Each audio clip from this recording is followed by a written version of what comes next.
Bonjour à tous. Aujourd'hui, on va parler d'un sujet un peu particulier.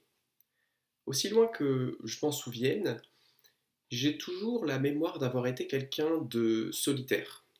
Notamment, lorsque j'étais enfant, je faisais partie de ces gens qui passaient beaucoup de temps à jouer au Playmobil tout seul dans sa chambre. Et puis, dans les cours de récréation, c'était assez fréquent pour moi de prendre du temps sans socialiser avec les autres. Ça pouvait être du temps allongé dans l'herbe à simplement attendre la fin de la récréation, ou ça pouvait être du temps à observer les gens jouer sur un terrain ou un autre.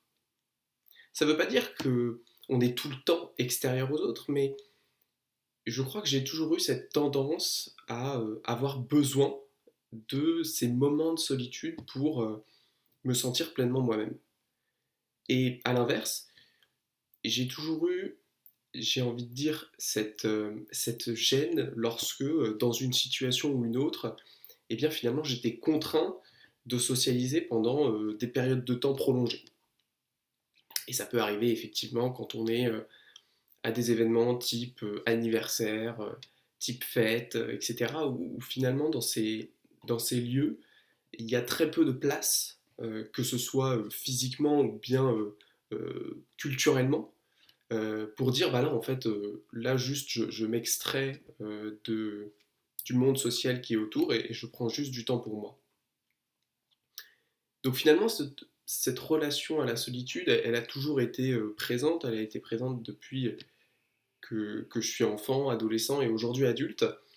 Et je trouve ça assez marrant aujourd'hui parce que j'ai un regard tout à fait particulier sur la notion de solitude à un moment où ce sujet, le sujet de la solitude, il est devenu, euh, si c'est pas mainstream, en tout cas, il a une connotation et il a un écho particulier dans à peu près tous les pays occidentaux, y compris la France, et on parle finalement beaucoup dans les médias de cette épidémie de solitude. Et c'est assez étrange pour moi de voir ça vraiment comme le mal du siècle. Alors, il est décrit comme ça de beaucoup de manières. Je pense qu'il faut appréhender euh, cette vision de la solitude avec des pincettes, dans le sens où, déjà, je pense que toutes les études qui sont menées sur la solitude, elles souffrent d'un biais extrêmement important, euh, c'est-à-dire que c'est un biais de causalité qui peut être confondu avec une simple corrélation. C'est-à-dire qu'effectivement, si vous faites des études et que vous prenez des gens qui ont peu d'interactions sociales et que vous les comparez à des gens qui ont beaucoup d'interactions sociales et que vous regardez toute une panoplie de paramètres, notamment des paramètres de santé, hein, vérifiables et mesurables, et vous allez arriver à la conclusion que bah oui, les gens seuls meurent plus souvent, plus rapidement, sont moins heureux, etc. Mais il est assez difficile de prouver une corrélation directe entre effectivement la quantité d'interactions sociales avec les autres et la santé, plutôt que l'inverse. Or, il est tout à fait évident de comprendre que bah, dans beaucoup de situations, c'est finalement les problèmes d'une personne qui vont l'éloigner de ses interactions sociales, et du coup, ça n'est pas la solitude qui va engendrer les problèmes, mais les problèmes qui vont engendrer la solitude. En tout cas, je pense que une partie de ces résultats empiriques viennent clairement de cette confusion qui peut exister entre la solitude et les conséquences néfastes qu'on peut y associer aujourd'hui. Alors il ne s'agit pas de mettre un voile sur effectivement un sentiment qui semble être partagé par une part importante de la population qui aimerait avoir plus de relations sociales avec les autres qu'elle n'en a aujourd'hui. Le but ici n'est pas de faire la liste des coupables avérés ou supposés, type les réseaux sociaux, type individualisation de la société, type capitalisme, etc. Mais l'idée, c'est plutôt effectivement de juger notre rapport finalement à ce thème et à finalement cette banalité qu'est la solitude. Parce que c'est vrai qu'aujourd'hui, on critique la solitude et on craint pour beaucoup d'entre nous la solitude, la vraie solitude, c'est-à-dire le fait de réellement ne pas avoir de contact avec autrui pendant des périodes prolongées. Alors qu'au fond, la solitude, c'est rien de plus qu'être avec nous-mêmes.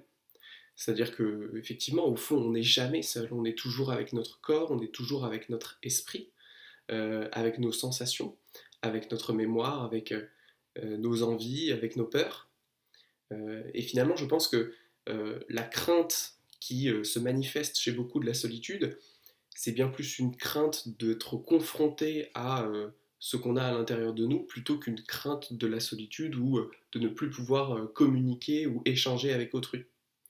Et finalement, là aussi, je pense qu'il y a du recul à avoir par rapport à cette vision, et je pense qu'on gagnerait tous collectivement à appréhender la solitude avec un peu plus de sérénité et un peu plus d'objectivité, euh, la voyant pour ce qu'elle est finalement, c'est-à-dire une part évidente et inévitable de la vie, et pas inévitable au sens euh, on aura tous des problèmes un jour, mais au sens enfin, on est tous seuls à un moment en fait. On est tous avec nous-mêmes à un moment.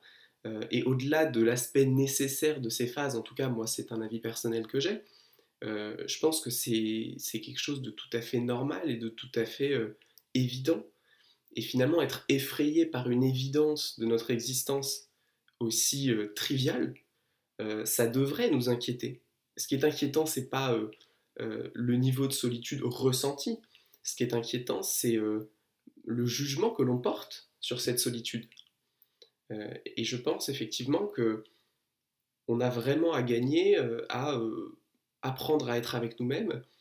Et si finalement on peut eh bien, vivre cette solitude avec beaucoup plus de joie, de sérénité, de lumière finalement presque, eh ben, ça nous permettrait d'être mieux avec nous-mêmes bien évidemment, mais aussi mieux avec les autres. Parce que lorsque l'on aurait des interactions avec les autres, ça ne serait pas par peur de fuir ce qu'on a à cacher à l'intérieur, mais juste parce qu'effectivement, on est curieux de savoir quels sont les points de vue des autres, et on est curieux de partager toutes ces expériences qui ne peuvent être vécues que dans la communication avec autrui. Donc ça, finalement, c'est mon avis aujourd'hui sur ce thème qui est un petit peu particulier, et je pense que j'ai une approche qui est tout à fait particulière de par ma nature solitaire, qui fait que depuis tout petit, j'ai j'ai finalement accepté la solitude comme étant une part importante de ma vie et comme étant même une part nécessaire. Et finalement, je pense que cette inclination, ça a été un énorme avantage parce que ça m'a permis de ne pas avoir une image négative et connotée du fait d'être seul à un moment ou à un autre. N'hésitez pas à me dire en commentaire ce que vous en pensez et quel est votre rapport à la solitude. Est-ce que vous vous sentez seul? Mais surtout, comment vous le vivez? Parce qu'au fond, je crois que c'est plutôt ça qui est important. Plutôt qu'une valeur quantitative de sociabilité, c'est plutôt la valeur qualitative ressentie des interactions qu'on peut avoir avec autrui.